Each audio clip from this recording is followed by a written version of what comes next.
Olá, seja bem-vindo ao Cultura Entrevista. Os brasileiros têm assistido incrédulos cenas que apontam para o caminho de uma barbárie, com os casos de justiça com as próprias mãos ou casos de justiçamento, como têm sido chamadas as ocorrências em que pessoas acusadas de crimes são linchadas publicamente, caso ocorrido inclusive em Ipatinga. E as cenas são gravadas em telefones celulares e postadas nas mídias sociais como se fossem uma festa. No começo do mês de maio, um fato chamou a atenção para esses julgamentos nos chamados tribunais de rua. Uma mulher inocente foi confundida com uma sequestradora de crianças em Guarujá, no litoral paulistano, e espancada até a morte. Esse teria sido o 38º caso de justiçamento, dos quais 20 resultaram em morte. O caso de Fabiane Maria de Jesus, entretanto, é o primeiro em que a vítima era comprovadamente inocente. O que está por trás desse quadro aterrador? Para tratar desse assunto, hoje o Cultura Entrevista recebe o educador e psicólogo Hudson Miranda, que é um estudioso dos fenômenos sociais nossos, brasileiros. Hudson, obrigado aqui pelo retorno ao programa mais uma vez. Eu que agradeço, Alex. Boa noite a você, boa noite a toda a sua equipe e aos telespectadores da TV Cultura Vale do Aço. Hudson, eu retomo aqui essa pergunta que eu fiz aqui na abertura do programa. O que está por trás desse quadro aterrador? Bem, Alex, nós estamos falando de sintoma, né? O que está aparecendo. Mas é importante a gente reconhecer alguns cenários que favorecem ou contribuem para que a sociedade brasileira tenha se tornado e vem num processo gradual, acentuado, né, de vulnerabilidade, né? Quando a gente está falando de convivência social, de agrupamentos de pessoas, sobretudo no perímetro urbano, nós estamos falando de que precisamos de um Estado que medie esta relação, que medie o fluxo, né, de demandas que esse agrupamento de pessoas, que essa densidade populacional acaba gerando com o mundo do trabalho, demandas na área de educação, de cultura, de esporte, de lazer, né? São demandas múltiplas. Então é preciso criar toda uma infraestrutura para que haja um mínimo de saúde social, para que essas pessoas consigam conviver dentro de patamares civilizatórios. O que está acontecendo, o que a gente observa ao longo da história, é que isso acontece na medida em que há confiança nas instituições que são protagonizadas, né, são lideradas pelo Estado e que nos representam, né? Quando estamos falando de instituições democráticas, né, estamos falando de instituições que sejam capazes de ter uma escuta adequada da população, em relação às suas demandas, consiga fazer uma mediação dos seus conflitos, né, que são naturais da convivência e da diversidade populacional, né, e consiga prover à população, através do retorno dos tributos, de serviços adequados que correspondam a essa demanda proveniente justamente dessa densidade populacional. É a questão da saúde, da educação, da infraestrutura, do transporte, né, do mundo do trabalho, do estímulo, né, ao emprego e assim por diante, da segurança pública, sobretudo, né? E o que a gente vem notando ao longo do tempo é uma desordem nesta relação e nessa representatividade, né?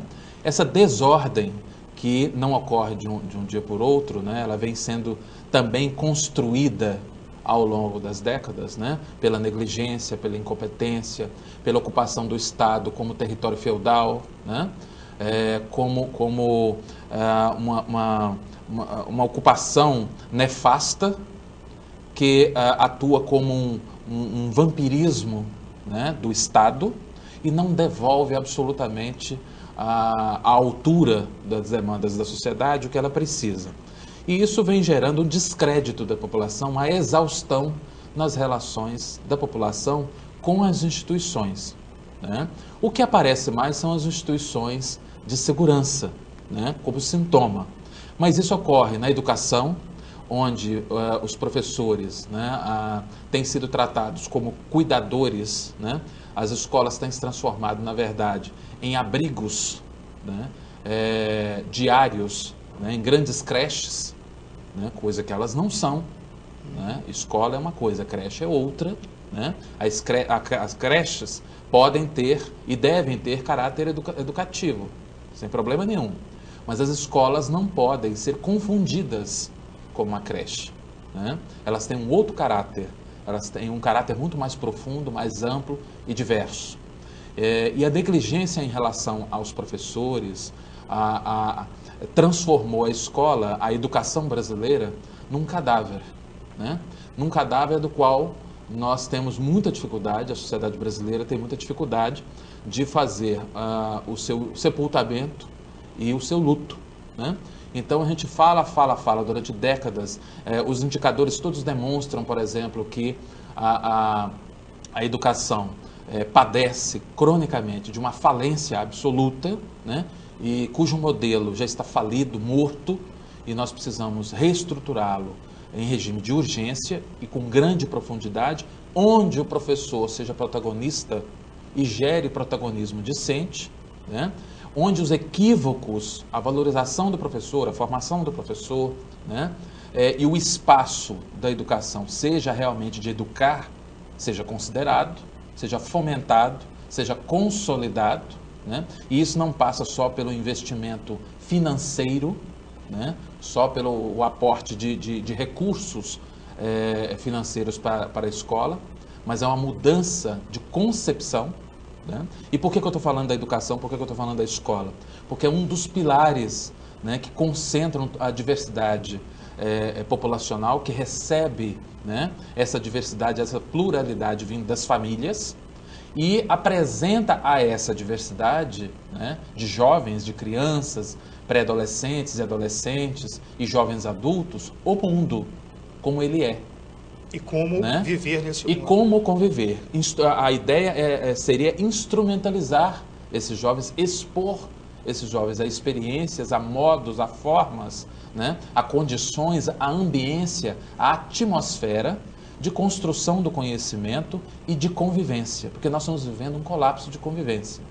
Mas com a desordem na educação e na cultura, né, nós estamos fazendo com que essa energia que vem dessa população, que cresce à nossa deriva, né, queiramos ou não, ela vai crescendo, né, vai passando os anos, essa energia não encontra abrigo para ser trabalhada, para ser lapidada. Né? E isso vale para o esporte, que nós não temos políticas estruturadas de esporte, nem de alto nível e nem o esporte enquanto valor para a população. Né? Isso vale para a infraestrutura, para a geração de emprego. Nós criamos, né, uma ideia de que precisamos ter um olhar sobre a pobreza e a miséria, o que eu acho extremamente válido, interessante, importante. Né? Só que este olhar, que inicialmente deveria ser um abrigo temporário, que desse condições mínimas a essa população para sair do estado de miserabilidade, né?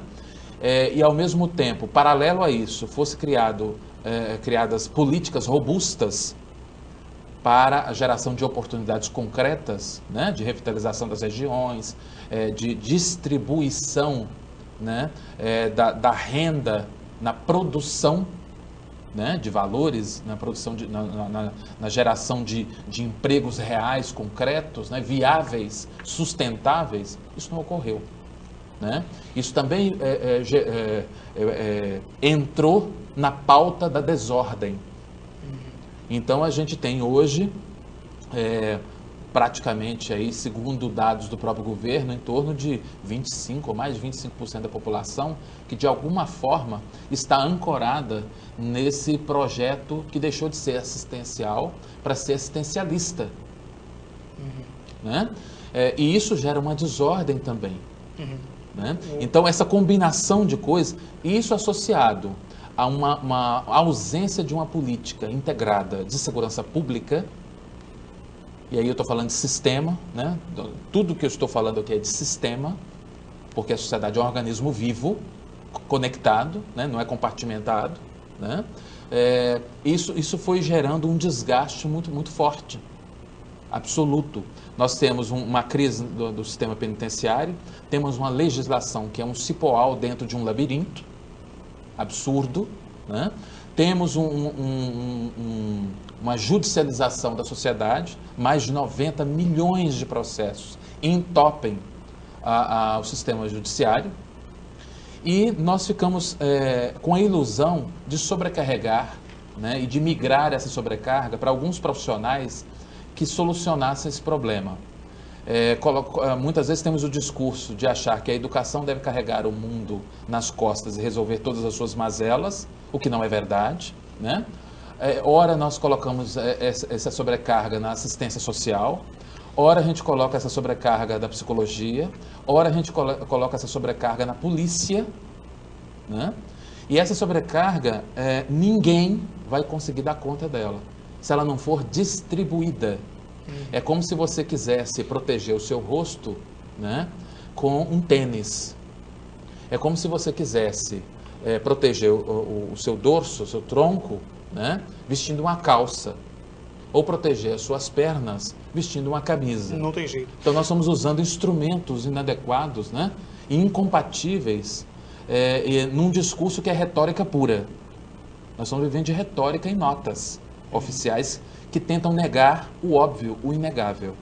Hudson, na esteira dessa discussão sobre justiça com as próprias mãos, e essa mania que as pessoas têm de dizer que a polícia não prende, que as pessoas não vão para a cadeia, não cumprem cadeia, eu não tenho uns dados aqui, só por curiosidade, eu fiz uma pesquisa essa semana, e o seguinte, o Brasil já tem a 4ª maior população carcerária do mundo. Sim. É o 4º país que mais prendeu pessoas no mundo. Em maio de 2014, na primeira semana de maio de 2014, o país tinha 548 mil pessoas atrás das grades, presas, cumprindo pena em regime fechado. E essa informação do Departamento Penitenciário Nacional, DEPEN, está lá na internet, esse dado atualizado diariamente, praticamente, o dado do Ministério da Justiça. E o portal do Conselho Nacional de Justiça apontava no dia 7 de maio passado que havia 364.402 mandados de prisão aguardando cumprimento, ou seja, entre pessoas já presas e pessoas para serem presas, tem quase 1 milhão de pessoas que já cometeram crimes, foram julgadas, foram condenadas. É uma situação... E a fila não para de crescer. E a fila não para de crescer. Quer dizer, dizer que não tem justiça, que a justiça não funciona no sentido de condenar, isso talvez não seja uma verdade tão grande. Ou o número de pessoas que cometem crimes está excessivo, muito maior do que esse 1 milhão de pessoas já condenadas. Essa pergunta cria a oportunidade de esclarecer uma coisa muito importante para quem nos assiste nesse momento. Primeiro, a polícia e a justiça, elas representam o sistema de segurança, a última instância, né, a ser acionada na convivência humana. Ou seja, é a solução, né, do problema criado no corpo social. Sim, mas é um resíduo, né? Que esse problema, esse conflito deve ser um resíduo. Ele não deve ser a predominância. Como está sendo. Como está sendo. Então, o que acontece? Outras instâncias, como a educação, a mediação do Estado, né, através de vários instrumentos e órgãos que funcionem articuladamente, né, a presença maciça da educação e cultura juntos, do esporte, isso cria canais, né, e sem falar os serviços do Estado, isso cria canais onde o processo de tensão social é reduzido. Porque você tem uma convivência social mais saudável, provida, ora, pela um Estado eficiente, né, em seus serviços de transporte, de saúde, de educação, né, de turismo, de infraestrutura, de criação de emprego, né, de diálogo com o meio empresarial e etc. Então você tem um Estado que funciona de maneira eficiente, você tem uma vida social saudável. Isso não significa que é uma vida social sem conflitos. Não existe sociedade sem conflitos, até pela pluralidade e diversidade das pessoas, né? Agora, o conflito precisa estar num nível compatível, né, aceitável para o estado civilizatório que nós nos encontramos, né? Então, quando nós temos uma desordem do Estado associado a uma educação que todas as vezes ela nos envergonha, né? Acabou de sair um ranking agora dos 40, a BBC divulgou ontem, né? A BBC Brasil, nesta semana, entre os 40 países, né, um ranking de 40 países, o Brasil apareceu em antepenúltimo lugar, em 38º, né? Quer dizer, cresceu uma posição de 2012 para cá, uma posição, porque o México assumiu a penúltima colocação, né? Então, nós estamos atrás agora só da Indonésia e do México. E isso nós estamos falando em assimilação de conhecimento, conhecimentos técnicos em matemática, em ciências, em capacidade de interpretação, em cognição, né? Isso é uma tragédia. E isso faz com que essa energia, volto a dizer, isso não quer dizer que nós não temos potencial.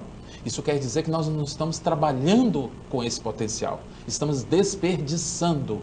Assim como nós desperdiçamos água, né? Assim como nós desperdiçamos o tempo de planejamento. Está todo mundo aí, todo mundo que eu falo, assim, em geral, nas redes sociais, né? Culpando a FIFA e a Copa, né? Os gastos com a Copa.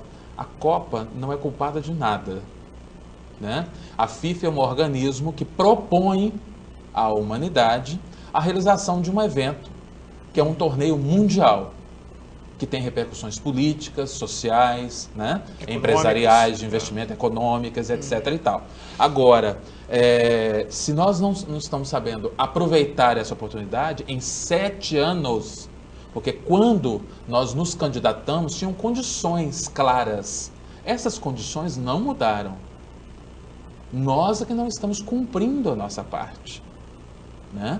Dentro da nossa candidatura, que foi exitosa e que, inclusive, teve apoio popular. Esta é a questão. E aí, voltando a essa questão das sensações, das tragédias, né? Você tem aí mais de 1 milhão de pessoas com uma situação de encarceramento, né? Ou efetivo ou em potencial. Né? Você tem mais de 50 mil assassinatos por ano. Você tem mais de 40 mil mortes no trânsito, um trânsito que é resultante dessa falta de habilidade de convivência, né? E de uso do carro, não como meio de locomoção, mas como meio de poder, de ostentação e de gasto dessa energia, gasto indevido, né, dessa energia, entre outros números graves. Mas só pegando os 50 mil assassinatos, só a gente pegar o genocídio de jovens, né, só a gente pegar o último levantamento do Associação do Ministério Público, onde mais de 50 mil assassinatos, mais da metade dos assassinatos no Brasil são por questões banais, né? Sem falar nos mutilados, etc, etc, etc. Nós temos aí, por ano, no mínimo, mais de 100 mil famílias enlutadas. Com um alcance aí, se você pegar uma família com 4, 5 pessoas, você imagina. Isso tem um impacto econômico. Porque uma família enlutada, ela diminui seus gastos. Porque isso afeta a sua estima, a sua questão psicológica, e, obviamente, o seu ânimo. De produção. Isso tem um problema, isso tem um impacto na produção intelectual, na produção laboral. Isso tem um impacto no consumo. Né? Então, essa tensão, esse medo, né? Se você vai para as orlas, né, do Rio de Janeiro, da Bahia, do Ceará, do Maranhão, você observa que de 20 anos para cá, a partir de 20, 21 horas, as orlas esvaziam. As pessoas estão ficando em casa. Isso tem um impacto no consumo cultural, de entretenimento, impacto no turismo, que já não tem uma política adequada mesmo, que o turismo nós não temos, né? Haja visto que os preparativos da Copa, nós estamos perdendo as janelas, as portas, os caminhos, né? Então, é isso que eu estou falando, né, para o telespectador. A princípio pode parecer confuso. O que isso tem a ver com o justiçamento? Isso tem a ver com um estado de desgaste entre a sociedade e os seus mediadores, que são seus representantes que estão no Estado, que ocupam o Estado. E aí eu não estou falando de um partido A, B, C ou D. Sim, sim, claro. Isso está geral. Mesmo porque esse cenário todo que você citou é de longa data. Isso não é uma De coisa long... agora. Não, isso não aconteceu nos últimos 4 anos, 6 anos, 8 anos. Isso foi construído e foi se agravando. Nós estamos chegando numa epidemia, né? Numa situação onde beira a guerra civil. E os nossos números de mortes são superiores, em muitos casos, a países que estão em estado de guerra declarado. E os nossos representantes, a única coisa que eles nos oferecem atualmente, né, guardadas as devidas proporções, porque existe gente séria tentando trabalhar, né, mas são tragadas, né, por essa onda de gente que nós colocamos lá, que a população colocou, porque eles não invadiram o Estado, eles foram eleitos. Então isso requer uma atenção maior nossa, né? Essa gente oferece para a gente retórica. O tempo todo. O tempo todo. Blá, blá, blá, blá, blá, notas com blá, blá, blá, blá e mais nada. E por falar em retórica, vale a pena nós retomarmos aqui depois do intervalo, a repercussão que gera nas mídias sociais, esses crimes do justiçamento, mas principalmente uma questão, Hudson, queria que você abordasse aqui para os nossos telespectadores, que é uma quantidade gigante de informação equivocada que circula como verdade nas mídias sociais. Tá? Okay. Um minuto só para o intervalo, vamos tomar aqui uma água e voltamos na sequência com essa conversa aqui com o Hudson Miranda. Um minuto só.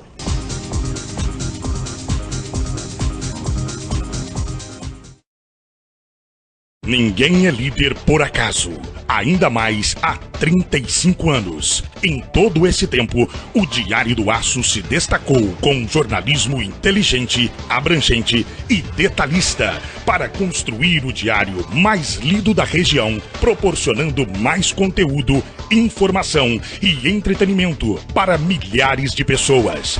Diário do Aço, 35 anos. Credibilidade que aumenta com a idade. Há quase 2 décadas, procurando promover soluções estratégicas no segmento de higiene e limpeza no Vale do Aço, a Cleanup busca cada vez mais a proximidade com seus clientes através da busca de ferramentas facilitadoras do processo de limpeza, dispondo de um amplo mix de produtos, equipamentos e acessórios para limpeza. Valorizamos e respeitamos sempre o bem-estar do usuário. Trabalhamos com produtos químicos devidamente registrados na Agência Nacional de Vigilância Sanitária Anvisa. Atuamos também na linha de descartáveis e de produtos para atender os segmentos alimentício, médico, odontológico e industrial. Tudo com qualidade e pontualidade na entrega por meio de frota própria. Cleanup, negócios verdadeiramente limpos. Avenida Guido Marrieri, número 190, Loja B, bairro Iguaçu. Telefone 3822-4547. Se você não quer ter dor de cabeça na hora de fazer os seus serviços gráficos, procure a Gráfica Arte Publish. Moderno parque gráfico com profissionais atualizados, prontos para atender com rapidez, a cortesia e a pontualidade que o mercado exige. Gráfica Arte Publish, sinônimo de qualidade em serviços gráficos. Atendimento em sede própria, com assessoria jornalística, fotolito eletrônico e criação de peças publicitárias. Gráfica Arte Publish, mais que impressão, impressiona. Arte Publish, Avenida Londrina, número 400, bairro Veneza 2, Ipatinga. Telefone 3828-9020. Artepublish, @artepublish.com.br.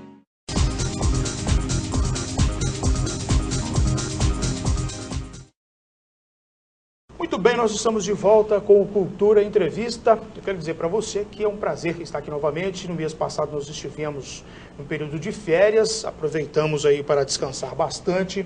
Você que nos acompanha sabe muito bem que nós dividimos o trabalho aqui na TV Cultura também com o Jornal Diário do Aço e outras atividades ainda na área da comunicação, e é preciso parar de vez em quando, porque senão é a gente que vai parar definitivamente. Isso não é interessante, não dá nem para esconder que eu estava de férias e sem nenhuma preocupação em tomar sol e deixar que a cutis ficasse mais escura. Estou falando isso aqui porque encontramos há pouco tempo, um outro período de férias, uma colega de São Paulo que trabalha na TV também não queria tomar sol porque isso não ia ficar legal, parece que tinha medo de ficar moreninha, e ela realmente vinha de uma família que tinha a tendência de ficar com a pele mais escura. Hudson, por falar nisso, o que tem de fato é um racismo por causa da pele ou por causa da carteira no Brasil, hein? Aqui para nós. Olha, eu acho que o nosso racismo, ele é resultante, assim como todas as demandas de direitos humanos, é resultante da nossa falta de hábito de refletir e dialogar sobre as questões, os dilemas, né, humanos. E sobre os mitos, estigmas, paradigmas, né, estereotipias. Isso não faz parte do nosso repertório de discussão. A gente vai colocando isso debaixo do tapete. E vai criando toda uma cultura velada, né, de ação velada, que é uma ação corrosiva também, né? Não é uma ação declarada, mas é velada. Aí a gente nega publicamente, mas nos bastidores a gente executa, né? E executa por falta de reflexão, por falta desse exercício, por falta de ser exposto a outras possibilidades, né? Porque o racismo não é um gene, você não nasce com racismo, né? Você não nasce com nenhum tipo de preconceito. Mas você não nasce nem bom nem mal, você nasce. E você então está sujeito às abordagens que a cultura lhe dá, né? Ou não, as abordagens que ela não oferece, o resultado disso, né? Porque você vai crescer à deriva disso. Então as experiências que você tiver, elas vão te tornar, ou que não tiver, né? Vão propiciar para você um maior grau ou menor grau de vulnerabilidade, né?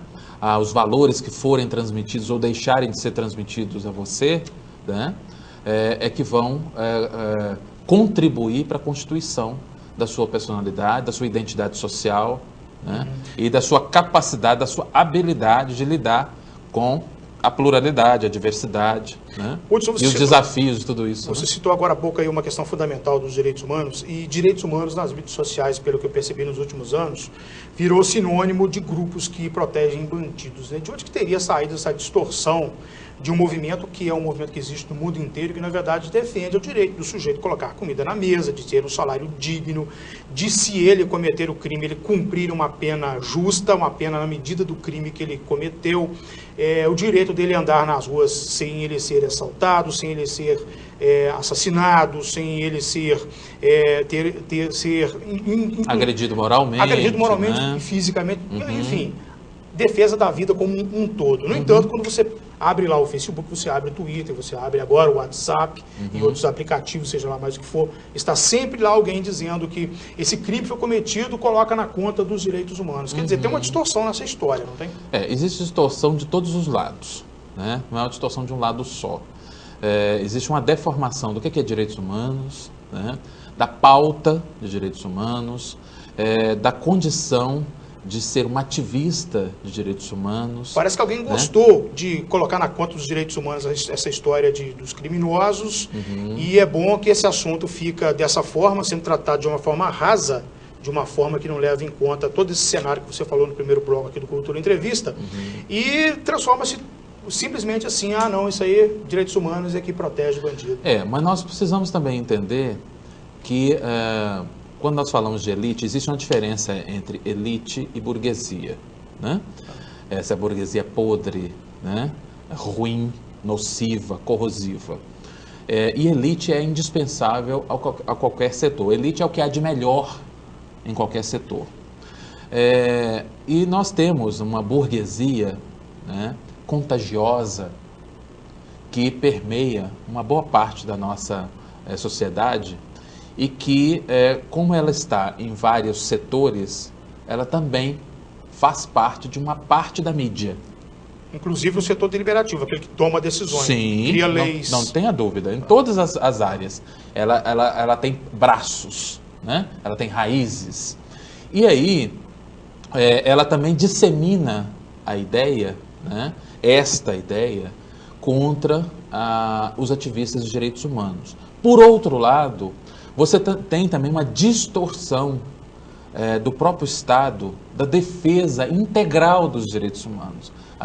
Muitas vezes a gente vê uma defesa segmentada, pouco integral, né? Quer dizer, se por um lado nós precisamos observar o cumprimento da lei, faz parte do cumprimento da lei, ter um sistema justo que receba os apenados, né? para que eles cumpram a sua dívida social, né, pelo cometimento de crimes. E isso tem que estar em condições humanas, e isso precisa ser observado mesmo, né, obviamente, porque senão a justiça não se estabelece a vingança. Por outro lado, nós precisamos de um ativismo que também considere as vítimas, né? E para isso, para que nós possamos fazer com que os direitos humanos sejam multifacetado, né? Que a gente não pegue somente uma perspectiva, somente um olhar, que a gente não seja monocromático no nosso olhar, ou só focal, né? Só unilateral, que a gente tem um olhar em 360 graus, nós precisamos de conhecimento, precisamos sair, né, da ignorância. E nós temos muitos ativistas de direitos humanos que podem até ter boa vontade, mas não têm conhecimento suficiente, né, para fazer esse ativismo qualificado e que muitas vezes ocupam espaços estratégicos, né, com até uma certa visibilidade, e isso deforma o que é defesa de direitos humanos, né? E por outro lado, nós não temos uma educação para direitos humanos. Onde é que direitos humanos entram na nossa pauta? Do primeiro ano fundamental até o mais elevado grau de formação no país. Em que instituições? Né? Em escala que eu estou falando. Não entra. Então nós não temos uma cultura, né, de compreensão, de entendimento, de conhecimento amplo, profundo e multifacetado de direitos humanos. E isso é muito grave, né, porque isso nos coloca numa posição, ao invés de ser uma posição de mediação, né, nós temos poucos mediadores sociais e muitos incendiários, né, muitos que defendem, na verdade, posições de confronto. Nós achamos que a eficiência está no confronto, está na vingança, né? Está na punição somente, né? Está no encarceramento, né? Então aí nós depositamos as nossas esperanças na polícia, né? Então a polícia que tem que resolver, ultimamente é a polícia que tem que resolver todas as mazelas da nossa sociedade, né? O próprio projeto das unidades pacificadoras, ele tinha como ideal entrar com as unidades pacificadoras, logo em seguida, né, ou paralelo a isso, deveria estar montado toda uma estratégia de entrada do Estado para fazer com que a vida, a convivência naquela comunidade se tornasse uma vida integrada à atmosfera urbana civilizatória. Né? Como isso não ocorreu? Isso não ocorreu, o resultado sobrou para quem? Para a polícia. Né?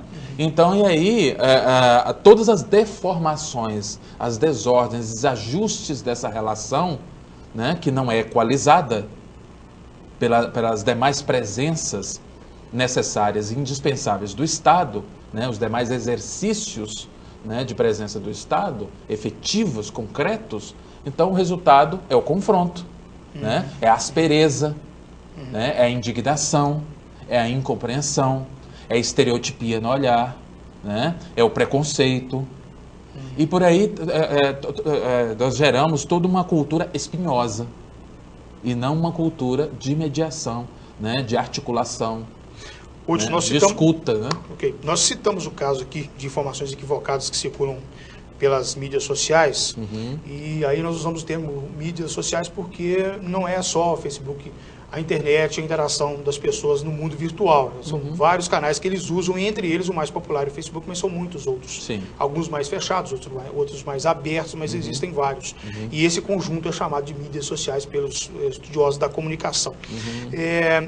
Essa questão dos direitos humanos é apenas um dos erros que andam a multiplicar aos milhões todos os dias. Mas são muitas outras informações. Inclusive, você tem uma observação sobre comentários que se seguem às postagens relativas aos casos de injustiçamento. Eles são preocupantes. Se você observar, né, por isso que a gente precisa observar os cenários que favorecem a esses sintomas, né, quando a gente olha os comentários, né, não só desse fenômeno, mas qualquer outro fenômeno, Se você colocar uma postagem, por exemplo, sobre um governo X, A ou B, você vai ver que há uma discrepância, há um desequilíbrio na linguagem de como é que eu participo emitindo uma crítica, e a diferença entre uma crítica, né, um posicionamento, com uma agressão moral. Então a gente está vendo, na verdade, que as participações, a multiplicação tem uma pobreza de linguagem, né? Uma indignação transformada em agressões sucessivas à pessoa. Então, o foco não são as questões, o foco está personalizado. É você, sou eu, né? Então não se discute as questões. E isso só serve para acirrar os ânimos e tornar a convivência potencialmente mais perigosa. E isso é resultante da falta de exercício nas outras instâncias sociais, no mundo do trabalho, né? Nos espaços de educação, nos espaços familiares, né? Nas relações de espaços democráticos, como, por exemplo, as câmaras municipais, as associações de bairro, né? Então, assim, essas lutas de poder pelo poder, né? Essas guerras de notas e retóricas, né? Essas renúncias, né? Esse jogo de empurra. Não, isso aqui é com a Secretaria Nacional de não sei o quê, ou a Secretaria Municipal de não sei o quê. Não, mas não é secretaria. Nós precisamos de um carimbo primeiro, né? Da autarquia não sei o quê. Não é bem assim. É que nós precisamos primeiro de um protocolo emitido. Não é bem assim. É porque o projeto X, né, deixou de ser feito, que a empresa desistiu. E aí nós fizemos uma nova licitação. A licitação também saiu com erro de projeto. Sabe, a gente está assistindo isso, essa multiplicação dessa incompetência, né? Dessa falta de regência. Então, quando eu não tenho referências institucionais, quando essas referências começam a ficar dissolvidas, começam a ser questionadas na sua essência, então eu recorro a quem? Então, associado a isso, a um nível intelectual precário, já mensurado há anos, né, por uma baixa qualidade de educação, isso faz com que o nosso repertório, né, que alimentaria o diálogo democrático e as nossas ações e o senso crítico, né, eles todos vão pelo ralo. E aí sobra quê? A agressão, a força física, né, o vandalismo, certo? A criminalidade. Então, a sociedade acaba sendo vulnerável a esse tipo de tendência. Então, e aí, associado, colocando isso também, a possibilidade que na mídia nós temos essa representatividade nociva, nós temos esse efeito também na mídia, como tem em todas as outras instâncias, nós temos pessoas, indivíduos, que têm a câmera diante de si, né, que tem o poder, né, midiático, e que tem o microfone diante de si para falar bobagens, para incitar, né, sobre o argumento de liberdade de expressão, né, mas sem associar essa liberdade de expressão à responsabilidade de expressão. Hudson, você acha você entende que os comentários da âncora lá do jornal do SBT, a Raquel Sherazade, e aí depois atribuíram a ela a série de linchamentos, isso virou uma espécie de meme lá na internet, nas mídias sociais, teve influência ou estão exagerando quando atribuem à moça esses casos? Ela é uma contribuinte, não é a única, inclusive, né? Na imprensa escrita, no rádio e na televisão, nós temos representantes deste segmento. Ela representa um segmento social. Mas é bom lembrar, inclusive, que o jornal que ela apresenta e a própria emissora que ela trabalha pontos de audiência, né? Não chega a ser nem a segunda colocada em nível de audiência. Portanto, eu acho que foi houve um certo exagero atribuir a ela como mas aí nós temos uma outra situação. Hoje nós temos um outro componente, né, que são as mídias sociais, que pegam um comentário, né, que aparentemente há 20, 30 anos atrás poderia não sortir um impacto tão forte, justamente por esse nível de audiência não tão predominante, mas eles repercutem. E talvez até pior, recortado de um contexto, né? Mas no caso dela não foi. né? No caso dela, eles pegaram a opinião que ela deu, uma opinião que eu acho que foi infeliz. Que foi do primeiro né? caso, o primeiro caso registrado em 31 de janeiro. Exatamente. Foi o caso de um rapaz lá no aterro do Flamengo, Sim. isso? E eu acho que isso serve de exemplo o seguinte, Alex. A Raquel Sherazade não inventou essa história, né? Ela não criou o justiçamento. Ela deu uma opinião, ok? Agora, evidentemente, para uma sociedade que está vulnerável a quem ela elege, de certa forma, né, distorcida, como seu representante. Ou seja, ela está com o microfone e a câmera na mão em uma das 3 principais emissoras de TV do Brasil, né? E ela tem aí a condição de falar em meu nome, ok? E aí ela está numa condição de referência, queiramos ou não, né? Porque o que vem da mídia, o que vem de um jornal, é carregado de uma certa credibilidade. Isso que nós estamos discutindo aqui, este ambiente, essa atmosfera, carrega consigo uma certa credibilidade inerente ao formato de debate e de jornalismo. Né? Então é preciso que a gente tome muito cuidado para a gente não mexer com fogo e pólvora, né? Gasolina, combustível. No mesmo ambiente. No mesmo ambiente. Um minuto só para o intervalo, nós voltamos com o último bloco do Cultura Entrevista e esse bate-papo aqui com o psicólogo Hudson Miranda. Um minuto só.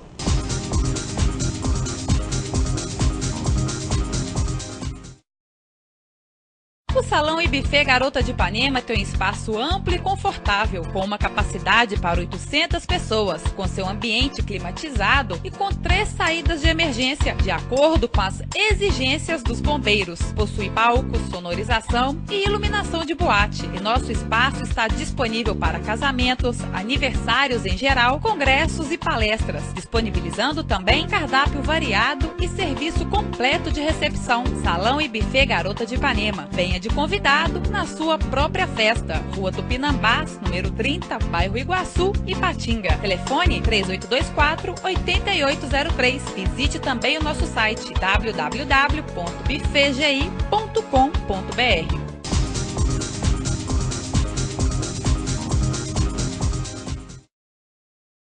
Estamos de volta com o último bloco do Cultura Entrevista. Hudson Miranda, falamos muito aqui da responsabilidade do Estado, da responsabilidade conjuntural e especificamente sobre o cidadão. Aqui que cabe a mim, a você, a quem nos acompanha, ao cidadão, diante desse cenário de violência, de descrédito nas instituições. Bem, nós culpamos muitas instituições e de maneira legítima, evidentemente, que elas têm a sua parcela de responsabilidade. E isso inclui todas as instituições, sejam elas privadas ou públicas, mas sobretudo as públicas que são mediadoras, né? Mas é preciso também que façamos uma reflexão sobre a nossa responsabilidade enquanto cidadãos e cidadãs. Aquelas pessoas que ocupam o executivo, o legislativo, seja na esfera municipal, estadual e federal, foram eleitas. Elas não vieram de outro planeta, embora se comportem às vezes, né, parecendo que estejam em outro planeta, né? Mas essas pessoas, com todas as suas possibilidades e fragilidades, se apresentaram para serem eleitas dentro do jogo democrático, né? Então, nós criamos uma cultura quase cult, né? Nós falarmos que não gostamos de política ou não nos envolvemos com a política partidária. Mas vota todo, né? De 2 em 2 anos. Por obrigação, né? Mas o que acontece é que isso não é nada cult, não é nada interessante, isso é péssimo, né? O cidadão de bem, né? Ou a cidadã de bem que se afasta do processo democrático, do processo político, ele está favorecendo a esses abutres, né? Ou a consolidarem os seus feudos, ou a novos abutres se apoderarem, né? Então o que nós precisamos é ter mais cuidado nas nossas escolhas, participar mais, cobrar mais, ir nos espaços, né? Exigir mais através das nossas lideranças, das associações de bairro, dos movimentos espontâneos, das organizações não governamentais, né? E de todas as outras possibilidades que existem, né? E também ter um comportamento onde nós adultos, sobretudo, possamos recompor aquela ideia de que a geração anterior é referência para a geração posterior, né? Porque o pai ou a mãe que vai buscar o filho na porta da escola e para em fila dupla, é a sua pequena corrupção do dia. Que vira né? exemplo para o que filho. Vira Que tá exemplo para o trás do filho que carro. vai crescer e vai fazer a mesma coisa, né? Aquele pequeno mercado que vende produto fora da data especificada, seja pequeno, médio ou grande, né? Também contribui para esse cenário, né? Aquela empresa que vende um determinado produto, que anuncia e etc., que seduz o consumidor e depois não dá suporte diante de um problema que precisa, né, que faz com que ele busque a justiça, né, pela negligência dela, ela também contribui para esse cenário caótico, né? Então a questão não é só observar o que o Estado faz de errado, mas como é que eu me comporto também como exemplo ético, moral, né, legítimo para exigir do Estado um outro comportamento, né? Ou se eu vou fazer, se o Estado faz, eu também vou fazer. E cria todo esse círculo, né? E esse ciclo vicioso. Nós precisamos criar um ciclo virtuoso, né? Que seja capaz de reordenar, né? E entender que não adianta ficar brigando entre si, que é o que acontece muitas vezes entre até os ditos aliados, né, políticos, que ficam brigando por causa de logomarca, né, por espaço territorial, aquelas coisas todas, quem é pai do quê, né? E a gente esquece que a questão das drogas, os grandes dilemas sociais, né, todos os problemas de criminalidade que nós estamos falando, de segurança pública, de saúde, de educação e etc., são problemas multidimensionais. Não adianta a gente depositar sobre os ombros de um órgão só, né, de um setor só, a responsabilidade de resolver todos os problemas, das mazelas da sociedade. Agora, nós precisamos de maestros que articulem, que não cheguem com retórica e falem assim, isso não é uma questão do setor X ou da empresa X ou da secretaria X ou do Ministério Y. Isso é uma questão da sociedade. Como assim da sociedade? A sociedade virou um ente, né, que a gente não consegue responsabilizar nem apalpar, né? E virou uma desculpa para toda a incompetência e a desarticulação do Estado, né? Que está sendo capturado por gente que não tem projeto, né? A gente está vendo isso todos os dias, projetos que não são projetos, projetos que são ilusão de ótica, né? Que são um delírio, mas que consomem dinheiro concreto, que consomem tempo, que dão prejuízo, né? Que fazem a sociedade perder oportunidades, né? Que acabam inviabilizando o desenvolvimento e as possibilidades para gerações inteiras. Isso a gente não pode permitir. E a gente não permite tendo um conhecimento, estudando, né?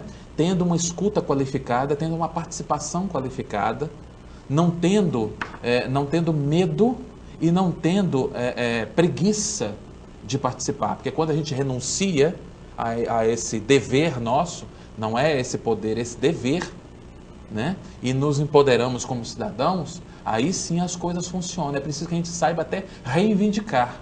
E para saber reivindicar, a gente precisa ter esse olhar mais aberto, esse olhar coletivo, né? Não é um olhar só que me atenda. Não, então eu estou bem ou estou, né, preservado de A, B, C, D, dane-se o outro. Eu preciso me identificar com o outro, politicamente, socialmente, né?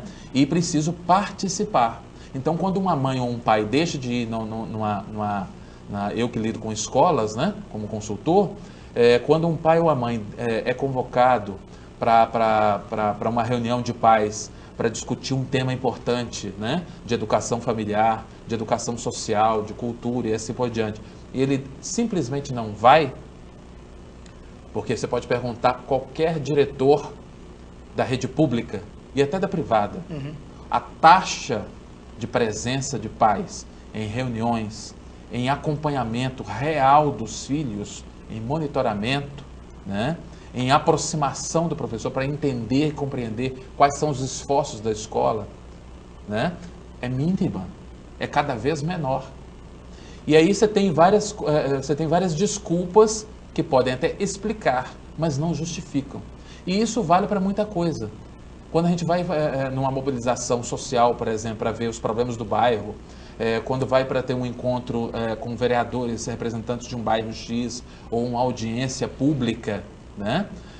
O nível de participação está muito baixo. Sim, sim, nós comprovamos, inclusive, aqui nas reuniões do Legislativo em Timóteo, Coronel Fabriciano e Patinga, que são sempre as mesmas pessoas que vão e geralmente são apoiadores de A ou B e vão com interesse. Não são exatamente populares, representantes da população que vão lá acompanhar esses... Que renunciam. É a população que renuncia a essa condição, né? Ah, mas não vai dar em nada. Como não vai dar? Se você não for, realmente não vai dar em nada. Né? Então nós precisamos nos reaproximar da política, porque com todos os defeitos, todas as dificuldades e fragilidades da democracia, ainda não surgiu outro regime melhor, né? Que responda melhor às demandas sociais. Então nós precisamos realmente ter responsabilidade com esse coletivo, participar mais, se é que nós queremos que esse cenário dramático, sintomático, né, não continue a acontecer e até piore. Porque nesse cenário de desordem, não tenham dúvida, sempre há margem para as coisas se tornarem mais dramáticas. Legal. Hudson, olha, muito obrigado por ter voltado aqui ao Cultura Entrevista e vamos ainda em 2014 estarmos juntos novamente aqui nessa mesa, tá bom? Vai ser sempre um prazer. Legal. Olha, muito obrigado a você que nos acompanhou. Espero que o programa de hoje tenha servido para, no mínimo, você fique indignado com essa situação e pense, reflita, porque esse é o papel da comunicação, levar as pessoas à reflexão e, sobretudo, à indignação, que é a última coisa que nós podemos fazer diante de situações como essa, de justiçamento, de justiça com as próprias mãos, que está aqui batendo na nossa porta, bem perto também. Obrigado pela companhia. Até a próxima semana.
texteram